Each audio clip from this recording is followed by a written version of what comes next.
Thank you very much. Hello, everybody. Yeah, my name's Matt Hamilton. I'm a developer advocate at Protocol Labs, specifically working on FVM. And in this talk, I'm going to talk a little bit about bounties, how to win bounties, what bounties there currently are. So a lot of this information is on the ENCODE homepage for the Open Data Hack website. So that is, you've got it here, but let's just paste that in the chat. There we go. So that's there. And we're going to go through some of the bounties that are here. Some of what I'm going to talk about, we had a Twitter Spaces earlier on today, in which we talked about some of the aspects about, participating in hackathons and winning bounties. So, some of this may be covered there as well. I can't actually remember how much time I've got for this talk. So I'm just going to talk on. And feel free to tell me when to stop. How much time do I have? You have about 15 minutes. Okay, great. Thank you very much. Give or take. It's not super strict, but around that. Okay, cool. So we have a number of bounties up for this hackathon. There are bounties that are specifically put up, for example, from the FEM team. We have a number of bounties, but there's also bounties from a number of the other projects, some of which you've just heard from. And so I'm going to go through those as well. So they're all up on the website, and you can see the full details here on there. So first of all, I'll talk just a little bit about hackathons and bounties and winning bounties. There's a number of different bounties, and you can apply for different ones for your project, and you can actually submit for multiple different bounties depending on what you're doing. And in many cases, we really encourage you to use a lot of the different technologies as well, because that is where we found some of the best innovation happening is when people take technology A and technology B and integrate them together in a new and useful way and create something that is greater than the sum of its parts. So we definitely encourage you to do that. One of the things that I mentioned on the Twitter Spaces earlier, and I'm going to reiterate here, is please make it very clear what technologies you're using. When you submit, there'll be a form that you have to fill in for your submission, in which you'll have to detail that, I believe. Also put it in the README to your repository. So when you submit, you'll have to have a GitHub repository there, or a code repository of some kind. Please make sure you detail which technologies you're using in your README and where and how you are using them as well. Because as judges, the easier you make our lives to actually judge your project, the less chance it is that we're going to accidentally miss something that you have done, right? You'll have spent a lot of time and effort in creating these entries. And so we want to make sure that we can judge, accurately everything you do. That being said, we have a lot of projects to go through. And so the easier you make that for us, then the happier that makes us to go through, and the less chance we're going to miss something that you have done there. So please be explicit as to what technologies you're using and how you're using them. If you're deploying things to FEM, for example, then put in the contract address as to where you've deployed it, for example, so we can check that out as well on there. So looking through some of the bounties here, we've got a number of bounties for FEM. So we've got 4 bounties here, 3 specific ones and a wild card here. So we've got a data DAO or collectives bounty. So that is about creating DAOs, decentralized autonomous organizations, that might collectively manage data sets that are either being created or that have already been created and need to be preserved, for example. So this might be scientific information. This might be cultural information, for example. So that's kind of comes under that data DAOs and collectives bounty there. We have a bounty around adding and retrieving data via FEM. So that is to do with onboarding, data retrieval, replication, repair. We've got a kind of a pattern contract called RAS that Sarah mentioned earlier. So that stands for replication or repair as a service, or renewal as a service. So you can build things on top of that, and that will come under that bounty there as well. Data derivatives. So this is regarding using the existing data sets on the network. There's an open data set site, datasets.filecoin.io, and on there's a number of data sets. So things that kind of add value to those data sets in some way using some of the FEM technologies would fall under there. And then we have a wildcard. So anything that doesn't fit into those fields, but it is building upon Filecoin and enabling new technologies or new use cases, then please submit that under there. So we've got 3 grand prizes and a number of pool prizes as well in there. So going through some of the other technologies on here and the other bounties that are available as well. We have LilyPad. So LilyPad is part of the compute over data project that came out of Filecoin. So LilyPad is a bridge to Backyao. Backyao is a decentralized compute network.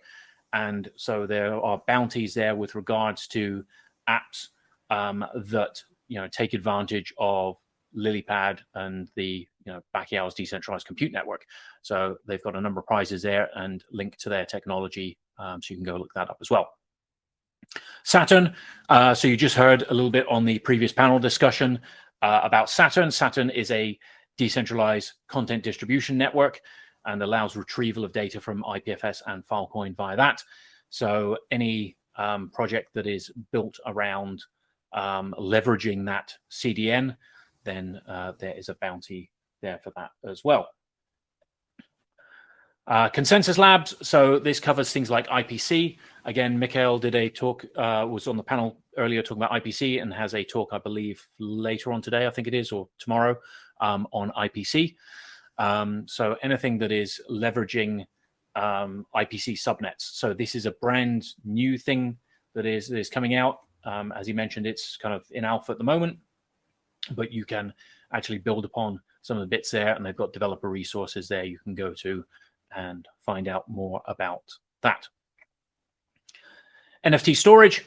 So NFT storage, Web3 storage, they are on-ramps and aggregators for Filecoin. And so David from the Web3 storage was on the panel discussion as well earlier. So any projects that are using that as well. Valentin is asking, can we use and coordinate multiple technologies at the same time, apply for multiple bounties? Yes, I believe you can. Encode Club, please just confirm that. But in most hackathons, you can do so. I think you can do. Hopefully, I'll get a thumbs up or a confirmation in the chat. Yes. Yeah, you can do. Fantastic. Yeah, great. I just want to confirm that because I have to confess I didn't actually double check the rules myself to see whether that was the case, but it is a usual case in most hackathons. So, and like I said, that's where we see a lot of the innovation is when people take these different technologies and combine them together. So, please feel free to use multiple technologies and apply for multiple bounties. One of the things I will say again, as some feedback as a judge, use them. I don't know how to say this best. Use them honestly, right? Don't just sprinkle in some random, bit of technology just to apply for that bounty if you're not actually properly using it. Because as judges, we will see that, and if we see there and think that you've just mentioned the name of something or whatever in there, but you're not actually, genuinely using that, we don't, that doesn't make things look very good from our point of view. So use multiple technologies. Honestly, use them, put them together, build great stuff. That would be great. The libp2p bounty. So libp2p is a low-level library and technology that allows interoperability between different devices on the network. So it's used underlying the Filecoin network. It's also used on a number of other blockchains as well. And it has libraries in multiple different programming languages as well. So it allows you to abstract away the the messy business of how two devices actually communicate over different networks with things like NAT in the way and firewalls and all that kind of stuff. So libp2p is a technology to use that. So if you're using libp2p directly in your application, then there's a bounty there for that. IPFS. So IPFS is a related technology to Filecoin, was created a number of years before Filecoin. And they have a specific new client library called Helia that you can use.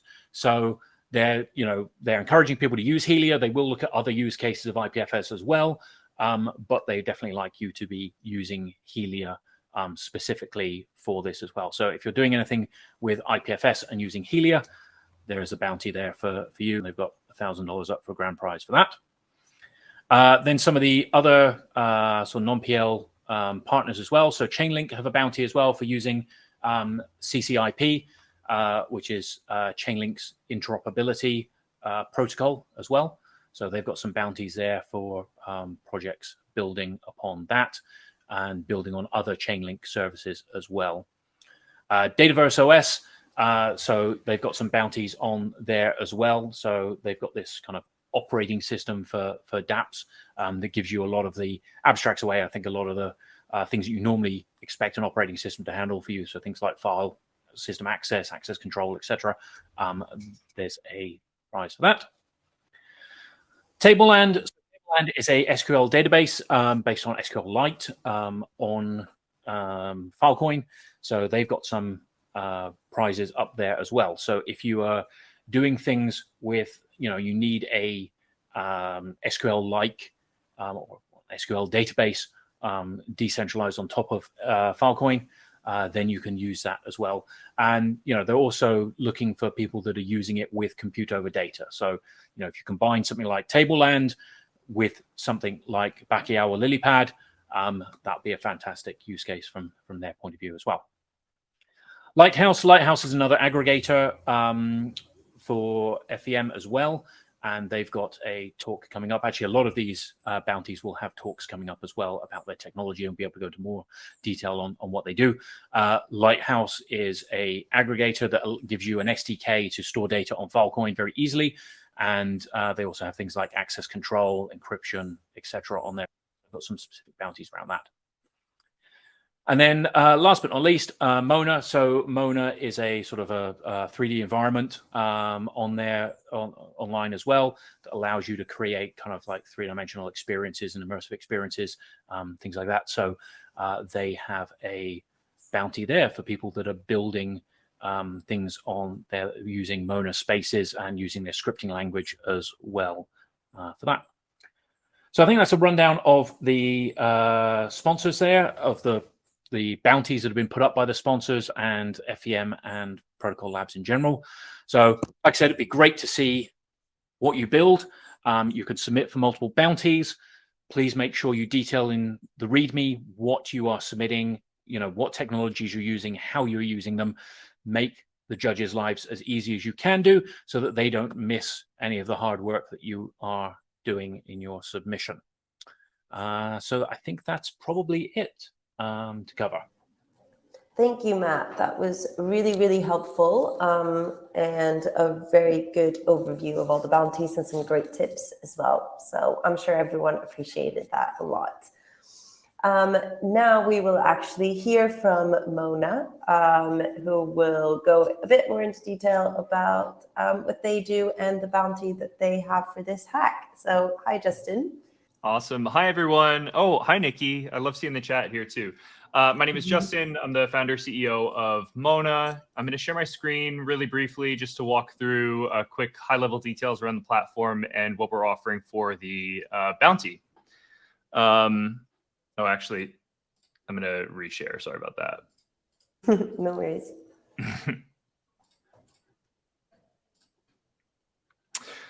So we have a bunch of info, on the site and getting shared out, but our site is at monaverse.com. We are building the experience layer of the internet. We have thousands of immersive worlds and avatars and assets that thousands of creators have been building with us over the last 2 years. And so we're thrilled to offer these bounties to you all to help us build the experience layer of the internet.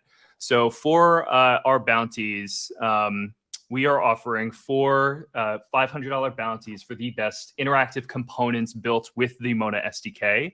As you'll see, when you start to dig into the SDK, We make it easy and free for anyone to launch their own high-quality immersive experience that's all accessible in the web browser. So we would love to see you all building the best interactive components that creators can use to add more interactive functionality to their worlds and their spaces.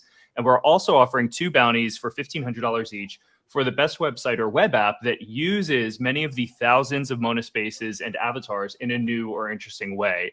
An example of this could be, what does a metaverse stumbled upon look like, in which you could click a button and each time you click it, it sends you into a new Mona space. There's a rich selection of different assets to choose from.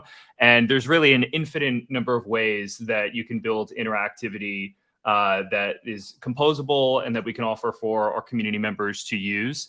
And just another high-level detail with Mona, basically you can build any type of game experience. It could be a retail storefront, it could be a live performance space, or a hangout space. So really the sky's the limit. You can build nearly any type of interactive experience with it. And again, we're just really thrilled to be part of this and can't wait to see what you all build. Awesome. Great. I'm sure that there will be some amazing projects for that, and we're very excited to see them. So thank you, Justin. And now we're going to hear quickly from Chainlink. So if I can have Andrej join the stage, please. I'm Andrej here from Chainlink Labs. For this hackathon, Chainlink offers total of $2,000 in prizes. We have 4 different prizes, so $500 each. 2 times best project using Chainlink CCIP, and 2 times best project using any other Chainlink service. So anything from the official documentation, you can go to docs.chain.link to find it, from Chainlink automation, Chainlink VRF, Chainlink proof of reserve feeds, data feeds, NFT floor pricing, Chainlink functions, and mention Chainlink CCIP. Anything comes in and it's a valid submission. Just one thing, you must use Chainlink to make a state change on a blockchain to be eligible. So don't import data feeds, VRF, whatever, just to have it in your code. Please do something meaningful with it, and that will count as a valid submission. Nice thing to have is to have like a tiny section in the README about how your project uses Chainlink actually. So it will be easier for us to judge the thing. And yeah, 3 major judging criteria: UI, UX, DX. So how useful is your application? Is it visually appealing? Second one is blockchain technology application. So how valuable this project is for decentralization and adoption of blockchain and Web3 in general. And the third is wow factor. So anything that's not covered above, anything that is like super special about your project counts as a wow factor. And yeah, that's pretty much it. Build something useful, have fun, and can't wait to see what you're going to build. Awesome. Thank you. Yeah, I'm sure that there will be some really cool things built. So now we are moving on to Tableland, another sponsor. So we're inviting Dan to the stage. Hi, Dan. How are you? Hey, how's it going? Good. How are you? All good. All good. Sure. Yeah. So I'm Dan from the DevRel team at Tableland. And if you're not familiar with Tableland, it's a decentralized database network built on top of EVM chains. So like you can use Filecoin EVM, for example, with Tableland, and basically allows you to write SQL with smart contracts or using like clients on top of that, an SDK or CLI tool. But for the main focus of this hackathon, we have $2,500 in bounties. 1,000 goes to the best overall project that is using the Tableland protocol, $500 to the runner-up, and then a $1,000 pool prize split between them. And basically we're looking for, really any interesting applications built on Tableland, but specifically around just like thinking about open data sets and collaborative data sets, because we have access controls as well as just open public data. So it's a good use case for like an open data hack, right? And also on top of that, like if you're using compute over data to actually like leverage that information of the shared data set, it's a sort of a bonus just to demonstrate that use case. So excited to see what people build, and we'll have a workshop next week to walk through a use case that sort of aligns to our bounties. Awesome. Yes, make sure you don't miss the workshop, and you'll hear even more. So now the next one we're going to hear from is Lighthouse. So we have Nandit here. Hi, Nandit. How are you? Hello, hey, I'm doing good. And hey everyone, I'm Nandit, and I'm the founder at Lighthouse. So at Lighthouse, we're building perpetual storage on Filecoin that enables to store your data long term. So in the past hackathons, we have seen developers have been building bounty winning projects using Lighthouse SDK to not just store your data on Filecoin, but also program your storage in interesting ways and also use it for things like encryption, token getting, etc. So for this hackathon, we have $2,000 in prizes. $1,000 is for the best use of Lighthouse with FVM, and then we have two $500 prizes for the best use of Lighthouse access control features. So yeah, that's about it. But I'm so excited to be here because I started my journey at a Filecoin hackathon in 2020, 3 years back. So I've been through that whole journey of brainstorming the project, like building in a hackathon, winning in some, not winning in some, building a good team, and then ended up taking it forward to even a startup.